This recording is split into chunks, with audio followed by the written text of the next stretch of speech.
Here we're going to be looking at finding the slope of a line from an equation. In particular, what you could do once your equation is in y equals mx plus b form. Now, in mx plus b form, m is the slope. Whatever number is in front of my x, assuming y is all by itself, the number in front of x is my slope. So we're going to do 6 examples. The first one, here's my y equals mx plus b form. So I'm looking for the slope, that's m. Slope number is -3. Now in example 2, it looks like negative, so a lot of times students will say the slope is -x. That's not right. The slope is the coefficient in front of x, so it's this little secret -1 right there. Slope equals -1.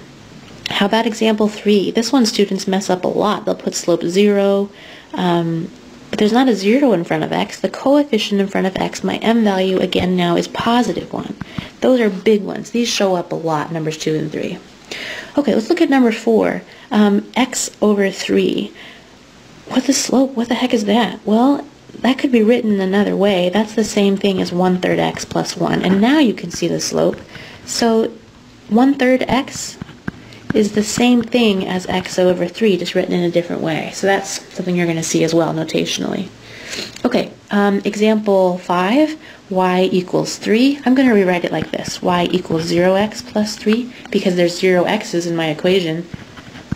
Now you can see the slope is 0. Others of you know that right away that this is a horizontal line, and horizontal lines have slope 0.